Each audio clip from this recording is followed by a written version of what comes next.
Good morning, my dear student, and welcome in accountancy class of 9th October 2020.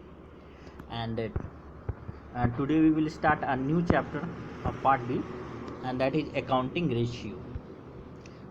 Accounting ratio. I think all of you are aware of this ratio. Ratio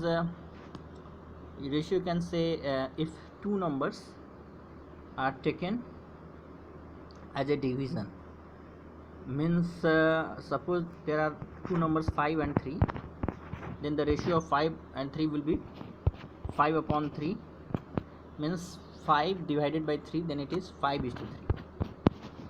It is also written as like this: 5, 2 lines up and down, and two dots up and down, and then 3, 5:3. So these are accounting ratio, in which two different values are taken as a written as a ratio. Suppose if current assets and current liability is taken as a ratio, means when we divide current assets by current liability, then we got current ratio. The name of that ratio is current ratio, which is equal to current assets upon current liability. So accounting ratios are used for drawing informations from accounting figures. यानी हम लोग accounting figures जैसे debtor, creditor, financial statement यानी balance sheet का बहुत सारा item से हम लोग क्या इंफॉर्मेशन ड्रॉ कर सकते हैं, उसको हम लोग बोलते हैं रेशियो, अकाउंटिंग रेशियो. तो ये भी हमारे फाइनेंशियल स्टेटमेंट एनालिसिस का एक टूल है, एक जरिया है, जिसे हम फाइनेंशियल स्टेटमेंट को हम लोग नापते हैं, उससे हम लोग कुछ निकालते हैं, कुछ इन्फॉर्मेशन निकालते हैं. तो देखिए, इसको पढ़ते हैं हम लोग. As stated earlier, accounting ratios are an important tool of financial statement analysis. This is one of the tool. A ratio is a mathematical number calculated as a reference to relationship of two or more numbers and can be expressed as a fraction, proportion, percentage and a number of times. तो इसमें जो चीज़ें लिखी हुई है कि मान लो कि ये दो नंबर है, तो इसको हम लोग एज ए परसेंटेज भी लिख सकते हैं. अगर हम लोग परसेंटेज में लिखना है तो इसको हम लोग 100 से मल्टीप्लाई कर देंगे. इसको हम लोग डेसिमल में भी लिख सकते हैं. मान लो 3:5 है तो इसको हम लोग डेसिमल में लिख सकते हैं, 0.6 लिख सकते हैं. टाइम्स में भी लिखा जा सकता है, सेम इट इज़ 0.6 टाइम्स आप लिख सकते हैं, 0.6 टाइम्स. तो इस तरह से इसको तरह से इसी रेशियो को हम लोग बयां कर सकते हैं, बता सकते हैं. It is expressed as fraction, proper fraction, improper, दोनों प्रकार का फ्रैक्शन में है. ये हो गया इम्प्रॉपर, ये हो गया प्रॉपर फ्रैक्शन. फिर आइए आपको लिखा हुआ है प्रोपोर्शन, 3:5, ये हो गया प्रोपोर्शन के फॉर्म में. परसेंटेज अगर हम लोग 100 से मल्टीप्लाई कर देंगे, और नंबर ऑफ टाइम्स यानी कि उस तरह से भी हम लोग लिख सकते हैं. When the number is calculated by referring to accounting numbers derived from the financial statements, it is termed as a accounting ratio. और जब हम लोग फाइनेंशियल स्टेटमेंट यानी इनकम स्टेटमेंट चाहे बैलेंस शीट्स में से दो फिगर उठाकर उसको हम लोग उसका रिलेशनशिप एज ए रेशियो निकालते हैं, तो हम लोग इसको बोलते हैं अकाउंटिंग रेशियो, यानी कि वो अकाउंट से रिलेटेड है. तो ये आप लोग एडवांटेज, ऑब्जेक्टिव, ये सब आप लोग खुद पढ़ लीजिएगा. एक मार्क्स का क्वेश्चन ज़्यादा से ज़्यादा इसमें से आ सकता है. और अभी तक का जो भी ट्रेडिशन है उसमें अकाउंटिंग रेशियो से 4 मार्क्स का सवाल आता है, जिसमें कि आपको तरह तरह का रेशियो निकालने दे देता है. 1 या 2 रेशियो निकालने देता है. एक रेशियो भी दे सकता है 3 मार्क्स का, या 1.5 मार्क्स का 2 रेशियो दे सकता है, या 2 मार्क्स का 2 रेशियो दे सकता है. तो इस तरह से ये सवाल आता है. अब ये 4 तरह का रेशियो, अकाउंटिंग रेशियो है जो हम लोग को पढ़ना है. 4 तरह का अकाउंटिंग रेशियो है, इस पर हम लोग डिस्कस कर लेते हैं. Liquidity ratio, solvency ratio, activity ratio, जिसको कि टर्नओवर रेशियो भी बोलते हैं, and last profitability ratio. Number आइए पहले लिक्विडिटी रेशियो. लिक्विडिटी का मतलब ही होता है तरलता, यानी जब हम लोग कैश को जब सामान को बेचकर या रेवेन्यू प्राप्त करके जब कैश आपको प्राप्त होता है, तो this is a final form of income. अब इससे ज़्यादा लिक्विड नहीं हो सकता है कोई चीज़. हम लोग जानते हैं कि जब हम बाज़ार में ख़रीदने कुछ भी जाएंगे, तो अगर हम चेक देंगे तो हो सकता है दुकानदार बोलेगा कि हम चेक एक्सेप्ट नहीं करेंगे, आप मान लीजिए ऑनलाइन ट्रांसफ़र करने जाइएगा तो वो भी बोल सकता है कि नहीं हम ऑनलाइन ट्रांसफ़र नहीं लेते हैं। जैसा आज ही मेरे साथ हुआ, मैं दूध मार्केट ख़रीदने के लिए गया था अपना मोबाइल लेके, आज जिस दुकान से लेता था वो दुकान बंद था, दूसरा दुकान में गया तो बोलता है कि यहाँ पे जो है हम लोग ऑनलाइन पेमेंट नहीं लेते हैं। तो ऐसा भी हो सकता है, लेकिन आप कैश लेके जाइएगा अगर, तो ऐसा कोई दुकान नहीं है जो आपको वो जो है बोलेगा नहीं हम कैश नहीं लेते हैं, कैश के अलावा आप चेक लेकर आइए, ऐसा नहीं बोलेगा कोई भी। कैश मतलब ईजिली एक्सेप्टेबल है। और अगर आपको अगर मान लीजिए कोई जैसे सरकारी काम में अगर कैश नहीं लिया जाता है तो आप ऑनलाइन करते हैं, ऑनलाइन तो भी कैश का ही एक फॉर्म है, एक रूप है। तो लिक्विडिटी का मतलब ही होता है कि इस रेशियो से हमें पता चलता है कि ये बिजनेस फर्म में लिक्विडिटी क्या है, यानी कि कितना जल्दी से जल्दी ये कैश में कन्वर्ट कर लेता है सामान को, और इसके पास जो है पैसा है या नहीं, लिक्विड यानी कैश इन हैंड और कैश एट बैंक, इसके पास पैसा है या नहीं, ये रेशियो को जानने के लिए हम लोग कहते हैं लिक्विड रेशियो। तो ये है to meet its commitment business ने liquid funds, the ability of the business to pay the amount due to stakeholders and what is due and known at liquidity, यानी कि जैसे जब भी इसको ज़रूरत पड़े कि हाँ तुरंत पैसे की ज़रूरत है और देना पड़े, तो इसको ही हम लोग लिक्विडिटी के रूप में जानते हैं।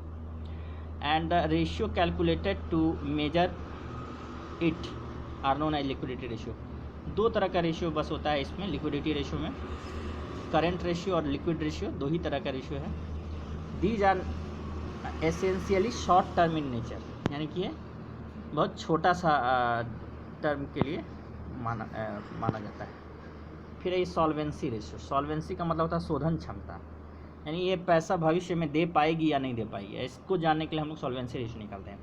Solvency of business is determined by its ability to meet its contractual obligation towards stakeholders, particularly towards external stake holders.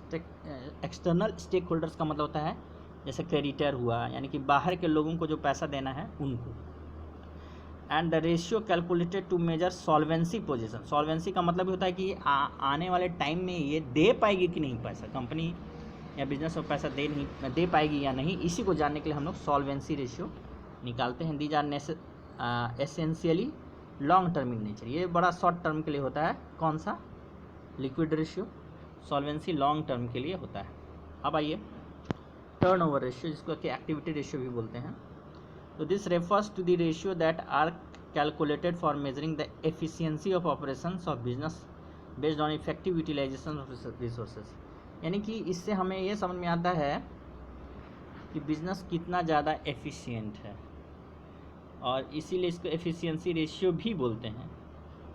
और ये अपना जो जिसके पास जिसके पास जो रिसोर्सेज है इसको कितनी अच्छी तरह से एक्सप्लॉइट कर सकता है, यानी यूज कर सकता है, यूटिलाइज कर सकता है, तो हो जाता है एक्टिविटी रेशियो। एंड फाइनली आपको आता है प्रॉफिटेबिलिटी रेशियो। प्रॉफिटेबिलिटी रेशियो से हम ये पता करते हैं कि ये कंपनी प्रॉफिटेबल है या नहीं, यानी कि बिजनेस जो है लाभ कमाती भी है या नहीं कमाती है ना। It refers to the analysis of profit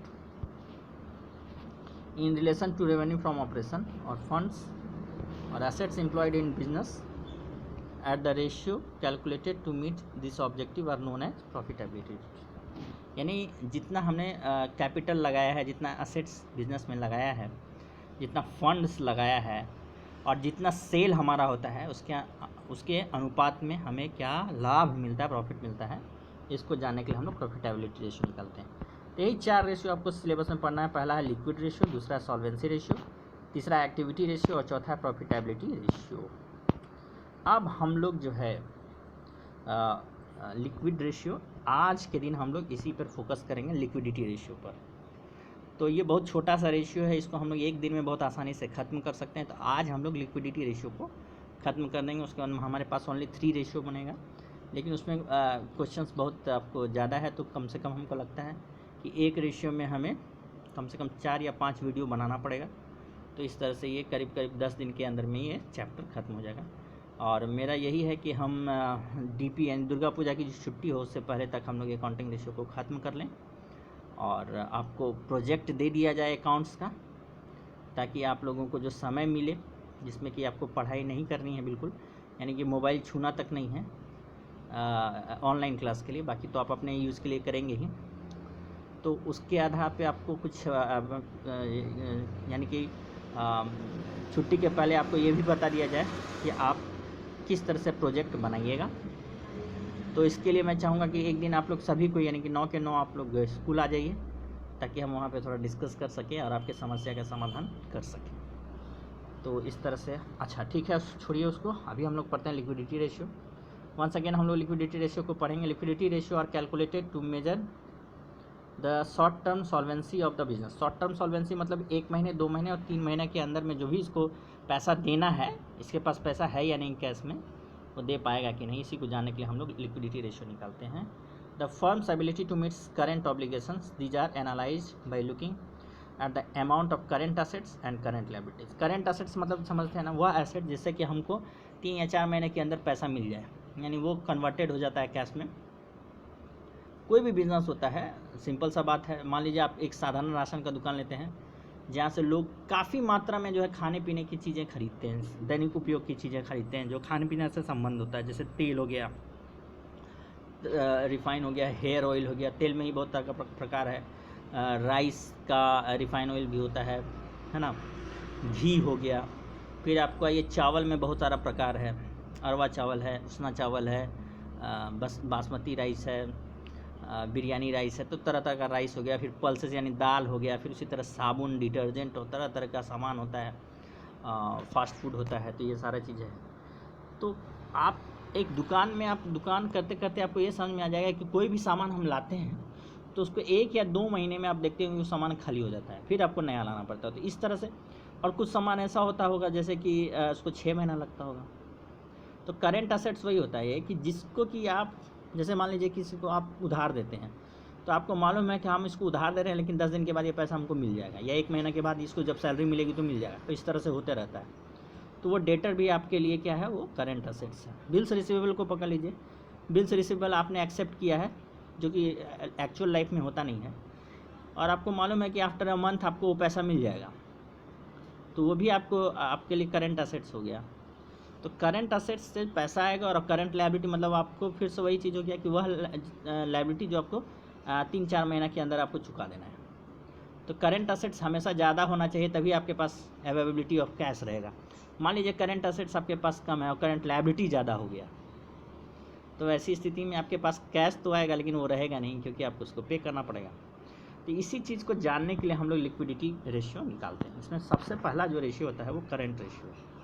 current ratio क्या होता है, current assets upon current liability, और इसका आइडियल जो है रूपरेखा जो है, आइडियल यानी इसको 2:1 माना जाता है कि अच्छा बिजनेस है तो 2:1 आना चाहिए, यानी करंट असेट्स हमेशा करंट लायबिलिटी का डबल होना चाहिए, ठीक है, ताकि 2 रुपया में 1 रुपया दे दिए तो 1 रुपया आपके पास रह जाए, तो 2:1। या मान लो कि आपको 1000 रुपया आपको करंट असेट्स है, तो 500 रुपया करंट लायबिलिटी होना चाहिए, और मान लो करंट लायबिलिटी 100 रुपया है, और ज़्यादा अच्छा है इसका मतलब, यानी कि आपके हाथ में कैश हमेशा अवेलेबल है। तो इस तरह से करंट असेट्स का आइडियल रेशियो 2:1 माना गया है। और करंट असेट्स और करंट लायबिलिटी क्या होता है आप जानते हैं, फिर भी एक बार हम लोग पकड़ लेंगे कि करंट असेट्स करंट लायबिलिटीज़ क्या क्या होता है।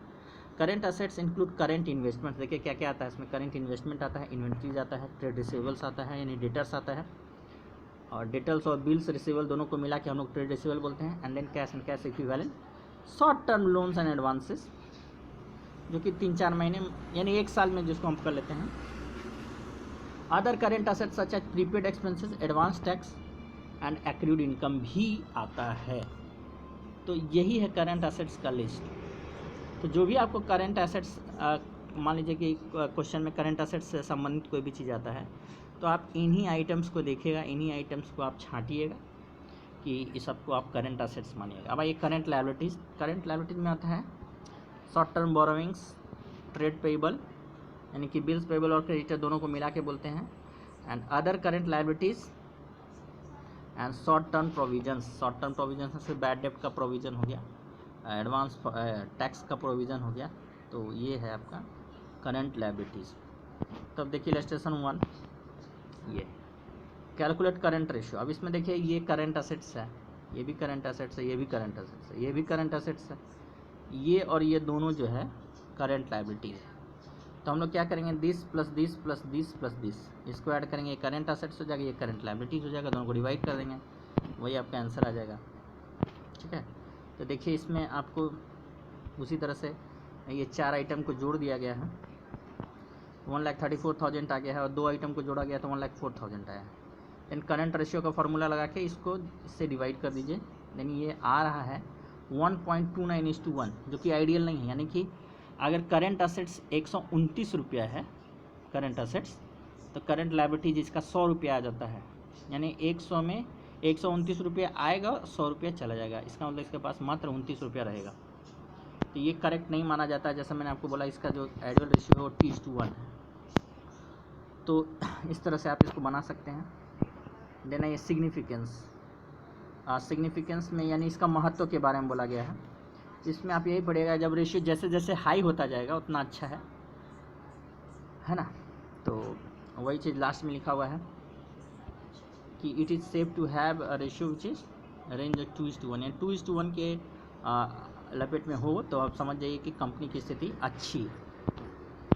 देन आइए हमारा जो नेक्स्ट रेशियो इसमें हमने पढ़ना है, ये बनना है क्विक, यानी लिक्विड रेशियो, यानी करंट रेशियो से भी ज़्यादा लिक्विड रेशियो। यानी कुछ चीज़ें जो होती हैं एकदम तुरंत आपको जो है, करंट असेट्स का भी करंट असेट्स आप कह सकते हैं, तो वो लिक्विड एसेट्स रहता है। क्विक असेट्स साफ देखिए लिखा है क्विक, क्विक मतलब तुरंत आप इसको जो है कैश में कन्वर्ट कर सकते हैं एकदम क्विक, इसलिए इसका नाम रखा गया है quick ratio.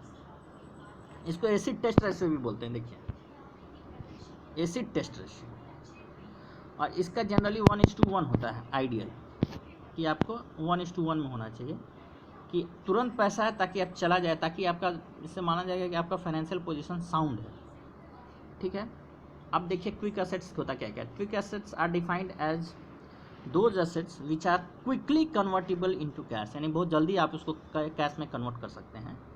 While calculating quick assets we exclude the inventories at the end, यानी इसमें हम लोग इन्वेंट्रीज को घटा दें, एंड अदर करेंट एसेट जैसे प्रीपेड एक्सपेंसेस, एडवांस टैक्स, ये तीनों चीज़ को हम लोग घटा दें। Inventories at the end, prepaid expenses and advance tax, यानी जो करेंट एसेट्स में ये जो था तीनों था, लेकिन लिक्विड एसेट में ये तीनों नहीं रहेगा, इसको हटा दें। तो हमें हमारे पास जो बच जाता है उसको हम लोग कहते हैं लिक्विड एसेट्स। फिर बोलता है current ratio as a measure of liquidity position, it is calculated to serve as a supplementary check on liquidity position of the business, and therefore it is also acid test ratio, यानी इससे हम लोग किसी firm की liquidity को बहुत अच्छी तरह से नाप सकते हैं, इसलिए इसका नाम पड़ा है एसिड टेस्ट रेशियो। तो ये देखिए एक एग्जांपल है क्विक असेट्स और क्विक लायबिलिटीज़ का। इसका सिग्निफिकेंस देखिए क्या है। The ratio provides a measure of the capacity of the business to meet short term obligation without any flaw, यानी बिना कोई कष्ट का बिल्कुल आसानी से आप इसको दे सकते हैं। और इसका देखते हैं, it is have to save 1:1, unnecessarily low ratio will be very risky, यानी 1:1 से अगर कम आता है तो ये रिस्की है, और 1:1 से जितना ज़्यादा ऊपर आए उतना ज़्यादा कंपनी के लिए अच्छा माना जाएगा। तो चलिए एक क्वेश्चन दिया है कि जो इलस्ट्रेशन 1 में था, इलस्ट्रेशन 1 में जो ही फिगर्स दिया हो उसी के आधार पे आपको क्विक रेशियो निकालना है। तो क्विक रेशियो में quick assets by current liabilities करेंगे, तो करंट लायबिलिटीज जो 1,04,000 था वहाँ, वो यहाँ पे भी वही होगा, लेकिन करंट एसेट्स में से ये दोनों चीज़ें माइनस हो जाएंगी। ठीक है, क्या क्या माइनस करना था आपको, प्रीपेड एक्सपेंसेस ऊपर में था नहीं, 3 चीज़ें आपको बोला गया, ये माइनस कर दीजिए, inventories at the and minus कीजिए, एडवांस टैक्स माइनस कीजिए, और प्रीपेड एक्सपेंसेस। ऊपर वाले क्वेश्चन में प्रीपेड एक्सपेंसेस नहीं है, इसलिए प्रीपेड एक्सपेंसेस माइनस भी नहीं हो सकता है। तो ये दोनों चीज़ें आप माइनस कर दीजिए, जो कि 50 और 54,000 आप इसमें माइनस कीजिए, 80,000 आया, 80,000 इंटू 1,04,000 कीजिए, तो देखिए इसका आ रहा है 0.77:1, है ना। अब ये तो बताने की आवश्यकता नहीं है कि ये 0.77:1 कैसे आया है।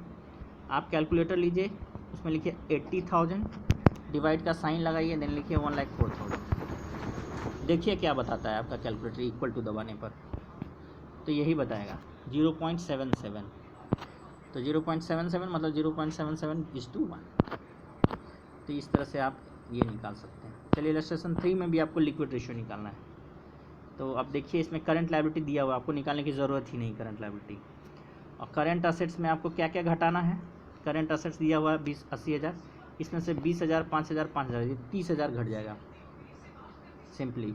इन्वेंट्रीज भी घट जाता है, एडवांस टैक्स भी घट जाता है और प्रीपेड एक्सपेंसेस तीनों घट जाता है। किसमें से, करंट असेट्स में से। करंट असेट्स हमारा 80,000 है, 80,000 में तीनों घटा दीजिएगा, 50,000 आएगा। 50/50 यानी 1:1। नेक्स्ट है इलस्ट्रेशन 4। इलस्ट्रेशन 4 जो है ये करंट रेशियो और क्विक रेशियो दोनों का जो है मिश्रण दे दिया है आपको, कि ये आपको बताना है कि इसमें करंट रेशियो भी दिया है, क्विक रेशियो भी दिया है, तो आपको बताना है। जैसे इसमें क्या बताना है आपको, x limited has current ratio of 3.5:1 ये दे दिया है, और क्विक रेशियो दिया है 2.5:1। If the excess of current assets over quick assets and represented by inventories is ₹24,000। आपको करंट असेट्स और क्विक एसेट दोनों का डिफरेंस भी दे दिया है, जो कि इन्वेंट्रीज है, और उसका वैल्यू 24,000 है। आपको बताना है करंट असेट्स और करंट लायबिलिटी क्या है। बहुत ही आसान सवाल है और मैथमेटिक्स का यूज़ करके बहुत आसानी से बन सकता है। आप देखिए कि करंट रेशियो और क्विक रेशियो दोनों दे दिया है। मान लो कि करंट लायबिलिटी को मान लो x, तो करंट असेट्स का वैल्यू 3.5:x होगा। ये कैसे होगा बोले, और क्विक असेट्स का वैल्यू आपको 2x होगा। ये बोलिएगा कैसे होगा, देखिए CR का वैल्यू होता है CA/CL। हमने CL को माना है x, CL को माना है x, और करंट असेट्स आप CA/x कर सकते हैं, करंट लायबिलिटी को x माना है तो, और CR का वैल्यू दिया हुआ है 3.5। तो आप जब इसको कीजिएगा कि 3.5 = CA/x, तो ये इससे मल्टीप्लाई हो जाएगा और CA का वैल्यू निकल जाएगा 3.5 × x। सिमिलरली अगर लिक्विड एसेट में इसको फिट कीजिएगा तो 2x आएगा, और दोनों का जो माइनस है वो 24,000 दिया हुआ है, सो x का वैल्यू 16,000 आ जाएगा, यानी करंट असेट 16,000 हो जाएगा।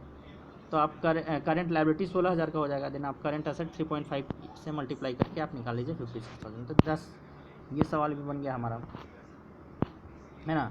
और ये 16,000 जो है ये दोनों केस में काम आ जाएगा, यानी 56,000 को 16,000 से भाग दीजिए तभी 3.5:1 आ जाएगा, और 56,000 में 24,000 घटा दीजिए जो कि आपका इन्वेंट्री का वैल्यू था, तो क्विक एसेट आ जाएगा। 56,000 में 24,000 घटाइएगा तो 32,000 आएगा। 32,000 को 16,000 से भाग दीजिएगा तो 2:1 आएगा, जो कि आपका क्विक रेशियो है। इसका मतलब कि ये आंसर सही है, तो इस तरह से बना सकते हैं आप।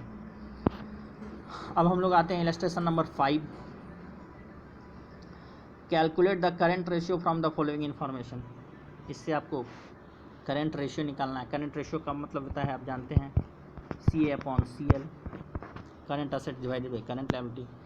तो यहाँ पे आप देखिए ये टोटल एसेट्स दिया हुआ। टोटल एसेट्स मतलब आप बैलेंस शीट अगर बनाते हैं, ये ले रहे हैं जो पार्टनरशिप बनाते हैं, तो इस तरफ एसेट्स होता है, इस तरफ लायबिलिटी होता है।